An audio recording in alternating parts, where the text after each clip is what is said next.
Everyone you know has told you the same thing. Renting is throwing money away. Buying a house is the smartest financial decision you will make. Your parents believe it, your relatives believe it, and society uses it as the universal benchmark for being a responsible adult. But what if that advice is built on a mathematical lie? When we examine the actual balance sheets, buying a house is often one of the most damaging financial commitments most people make. Today, we are bypassing the conventional real estate advice to look at the raw, unedited numbers behind buying versus renting. Making a life-altering financial commitment based on family pressure and societal guilt rather than math is a dangerous trap. To see why, we need to look at who is actually getting rich when you sign a deed. Let us start with the most common argument for buying. When you pay rent, you are paying someone else's mortgage. You are building their wealth, not yours. That sounds perfectly logical on the surface. But this 30-year mortgage timeline chart reveals what that argument ignores. For the first 10 to 15 years, your payments are almost entirely interest. Look at the math on a typical $400,000 loan at 7%. Over 30 years, your total payback exceeds $950,000. You borrowed $400,000, and you are handing back nearly $1 million. For over a decade, you are still just paying someone else. You are not building your own wealth. You are functioning as a wealth generation engine for the bank. This opportunity cost diagram shows $100,000 locked inside a wall in Path A. Path B puts that in an index fund, becoming over $670,000 in 20 years.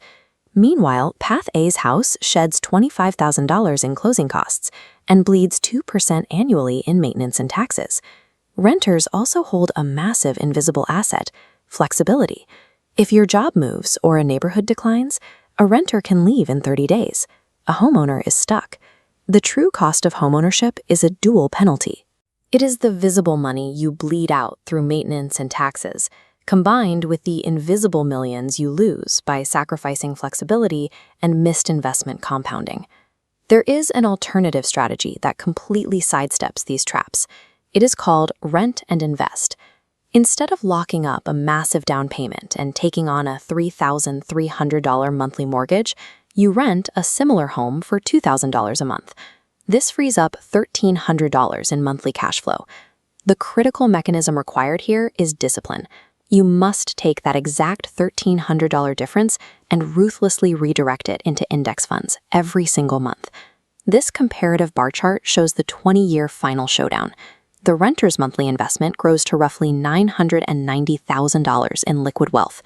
Meanwhile, the homebuyer's equity sits at $700,000, despite spending close to $800,000 total on mortgage payments, taxes, and maintenance.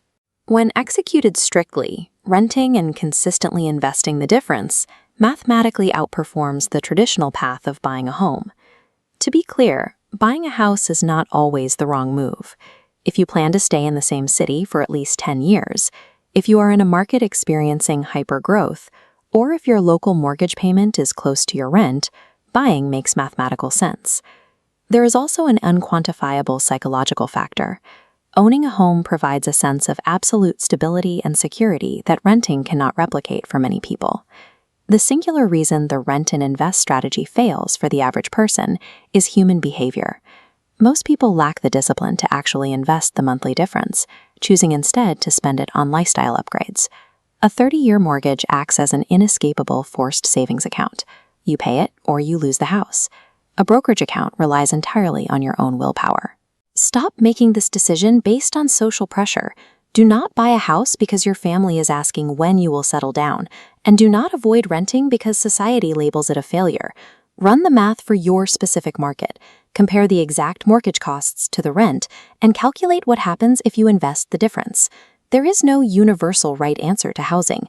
There are only calculated choices and blind ones. The only bad financial decision is the one you make without thinking. If this video helped you rethink a popular financial myth, hit subscribe, because that is exactly what we do here.